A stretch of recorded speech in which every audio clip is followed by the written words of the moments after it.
আমার বিয়াই হুট করে একদিন রাতের বেলা বাসায় আসে। হুট করে একদিন যখন রাতের বেলা বাসায় আসে, তখন আমাদের ঘর একটাই ঘর ছিল। তো ওই ঘরের মধ্যে একটাই খাট ছিল। যেহেতু মেয়েরা নাই, ছোট মেয়েটাও শ্বশুর বাড়িতে ছিল, তো তার জন্য বিয়াইকে তো রাখতে হবে, আপ্যায়ন করতে হবে। শত হলো আমার মেয়ের শ্বশুর। আসসালামু আলাইকুম সুপ্রিয় দর্শক মণ্ডলী, কেমন আছেন সবাই? আশা করছি সবাই ভালো আছেন। আলহামদুলিল্লাহ, আল্লাহর রহমতে আপনাদের দোয়াতে আমিও ভালো আছি। আপনাদের মাঝে আবারও আসলাম আমি শারমিন শিলা, ছোট্ট একটা জীবনের গল্প নিয়ে। যদিও বা এই কাহিনীটা আমাদের অনেকের সাথে ঘটে থাকে। যাই হোক, কাহিনীটা হলো, আমার হাজব্যান্ড ছিল, তিনি মারা গেছে। তিনি মারা যাওয়ার পর আমি 2 মেয়ে নিয়ে গ্রামে থাকি। একটা মেয়ে গ্রামের এক ছেলের সাথে প্রেম করে এক মুরগিওয়ালার সাথে বিয়ে করে নেয়। আর একটা মেয়ে, তাকে বিয়ে দিয়ে দিলাম মানিকগঞ্জে। যাই হোক, ভালোই যাচ্ছিল দিনকাল। আমার মেয়েকে বিয়ে দিয়ে দিয়েছি, তার ছেলে আবার ঢাকাতে ব্যবসা করে, মানে আমার শ্বশুরের ছেলে। ভালো। তারপর উনি ব্যবসা নিয়ে থাকে। আমার শাশুড়ি নেই, শাশুড়ি মারা গিয়েছে, আমার শ্বশুর আছে। তখন আমার মা সবসময় যাইতো ওদের বাসায়। পরে আমার মায়ের সাথে আমার শ্বশুরের ভালো একটা আন্ডারস্ট্যান্ডিং, ভালো একটা সম্পর্ক ঘটে যায়, ভালো একটা রিলেশনশিপ হয়ে যায়। যাই হোক, রিলেশনটা তেমন কঠিন না, মানে এমন কিছুই না। তো ভালো একটা রিলেশন হয়ে যায়। রিলেশনটা হয়ে যাওয়ার পরে তেমনটা আবার খারাপও ছিল না, রিলেশনটা ভালো একটা সম্পর্ক হয়ে যায়। তো যাই হোক, এর মাঝে খারাপ কিছুই যদিও বা ছিল না, যা ছিল ভালোই। তারপর আমার যে শাশুড়ি, উনি যেহেতু নাই, তো শ্বশুর একা হয়ে গেছে। তো আমাদের বাসাতে সবসময় আসতো, আমাদের বাসার মধ্যে সবসময় আমার বিয়াই আসতো, এমনিতেই খোঁজখবর নেওয়ার জন্য, কেমন আছি এসব কিছু নেওয়ার জন্য। ঠিক আছে, এসব কিছু নেওয়ার জন্য সবসময় আসতো। তারপর এগুলা দেখে নিজের মতো নিজেই ছিলাম, তেমন কিছু হয়নি, যদিও খারাপ কিছুই না, যা ছিল ভালোই ছিল। আমার বিয়াই হুট করে একদিন রাতের বেলা বাসায় আসে। হুট করে একদিন যখন রাতের বেলা বাসায় আসে, তখন আমাদের ঘর একটাই ঘর ছিল। তো ওই ঘরের মধ্যে একটাই খাট ছিল।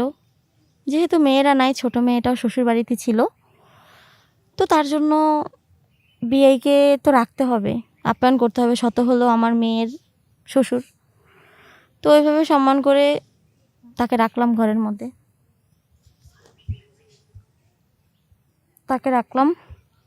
তাকে রাতটা রেখে আমি রাতে ঘুমাতে গেলে মেয়ের শ্বশুরে দিতাম খাটের মধ্যে, আমি নিচে শুইতাম। তারপর এলাকার কয়েকজন মানুষ বা আমাদের বাড়ির আশেপাশের কয়েকটা মানুষ কানাকানি করে যে আমার ঘরের মধ্যে আমার বিয়ে আসছে। যদিও বা এটাই বুঝলাম যে তাদের সমস্যাটা এখানে কোথায়। আমার বিয়ে আমার ঘরে আসছে, আমি তাকে আমি যেভাবে রাখি, এটা তো আমার ব্যক্তিগত ব্যাপার। কিছু কিছু গ্রামের মানুষ আছে দেখবেন, আর একটা অন্য বাড়ির যে কোনো একটা মানুষ দুর্বল মহিলা পায়, তার পিছনে লেগে পড়ে থাকে, কিভাবে তাকে কি বলা যায়, কিভাবে তাকে গ্রামের মানুষের কাছে ছোট বানানো যায়, কিভাবে তাকে কি করা যায়, কি বলা যায়, ওই রকমভাবে ওই পরিস্থিতি নিয়ে থাকে। তো যাই হোক, বেশ কয়েক ঘন্টা পার হয়ে অনেকটা রাত হয়ে গেল। হুট করে রাতের 12টার সময় দেখি দরজার বাহিরে অনেকগুলো মানুষের চিল্লাচিল্লি বা কথা শুনতেছি। কিছুক্ষণ পর আমার দরজায় নক মারলো। হ্যাঁ, আমার দরজা খুললাম। অবাক হয়ে গেলাম, ভয়ে গেলাম, এই মানুষগুলো এখানে কি করছে। তখন বুঝতে পারলাম যে আসলে কেউ কারো ভালো চায় না, সবাই খারাপটাই চায়। যদি কেউ কারো ভালো চাইতো তাহলে আজকাল এরকম হতো না। যাই হোক, তখন ওই মানুষগুলা বলতেছে যে আমরা এখানে কি করতেছি, আমরা এখানে অনেক কিছু করে ফেলতেছি। তারা তো ভাবতেছে যে আমরা কতই না কি করে ফেলেছি ঘরের ভিতরে, কিন্তু তারা তো এটা বুঝতে চায়নি যে বিয়েকে সম্মান করে তাই খাটের উপরে দিয়েছি, আমি নিচে শুয়েছি। কারণ আমার যে আর দরজা নেই, আমার যে আর খাট নেই, একটাই ঘর, একটাই দরজা, একটা জানালা, ছোটোখাটো একটা ঘর। ওই ঘরের মধ্যে একটা খাট ছিল, ওই খাটটাই দিয়ে দিলাম। মানুষ এটা বুঝতে চায়নি, কি আর করব। যাই হোক, কিছু করার ছিল না, চুপ হয়ে গেলাম। কি বলবো, এখানে কিছুই বলার নেই। তারপর এভাবে মানুষের কথায় কি পরিমাণ কথা বলেছে, যত ধরনের খারাপ অশ্লীলতা কথা আছে সব কিছু উঠিয়েছে আমাদের নামে। লজ্জায় মাথাটা নিচু করে ফেলেছি মানুষের সামনে কত। তারপর জোর জবরদস্ত করে তারা আমাদের কথাগুলো বুঝতে চায়নি, কথা শুনেনি। নিজের সম্মান বাঁচাতে গ্রামের মানুষ আমাদেরকে বিয়ে দিয়ে দেয়, আর আমরা সেই বিয়ে মেনে নেই, যদিও বা জোর করেছিল বিয়েটা। তারপরে বিয়ে দিয়ে দেয়, বিয়েটা মেনে নেই। তারপরে কি হয় শুনবেন।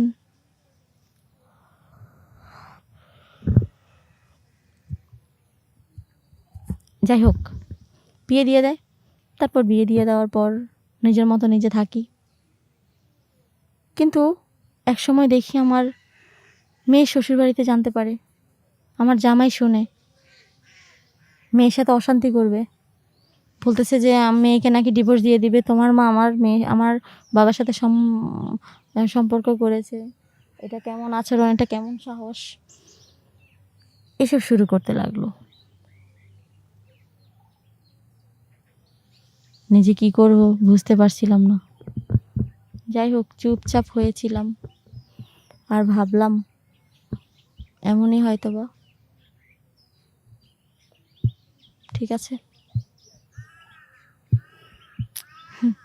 যাই হোক, মানুষের বিপদ বলে তো আসে না।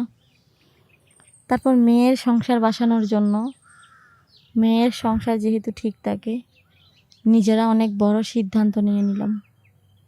নিজেদের একটা সিদ্ধান্ত থাকে যে আমরা আলাদা হয়ে যাব।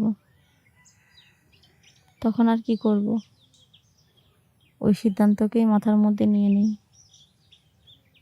আর ভেবে নেই যে ডিভোর্স হয়ে যাবে। তারপর মানুষ জানাজানি, মানুষের শোনাশুনি হয়ে অনেক রকম খারাপ পরিস্থিতিতে ছিলাম। অনেক কিছু স্যাক্রিফাইস করলাম, অনেক কিছু ত্যাগ করলাম। ধীরে ধীরে নিজেকে বুঝতে পারলাম যে এটা আসলে ভুল ছিল। বুঝতে পারিনি যে গ্রামের মানুষ একদমই আলাদা, একদমই অন্যরকম। তারা কখনো কারো ভালো চায় না, তারা সবসময় নিজেরটাই বুঝে। তারপর এই ভেবে সব কিছু ক্যান্সেল করে দেই।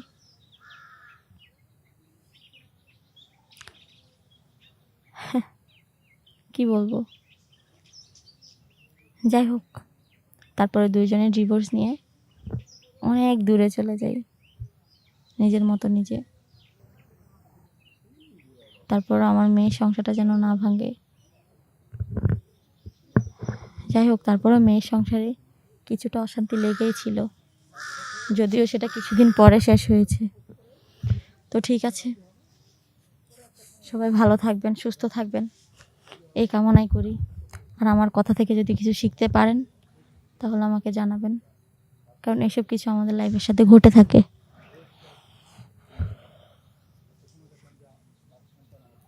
এসব কিছু আমাদের লাইফে অনেক ঘটে থাকে।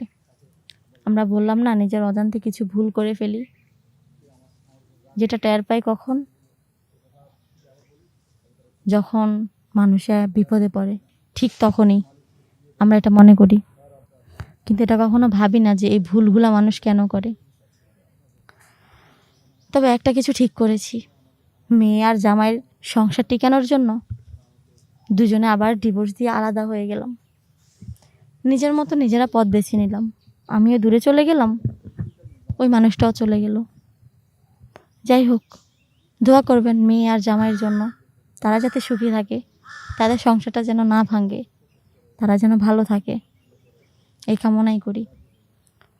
দোয়া করবেন তাদের জন্য। এই হলো কথা। তো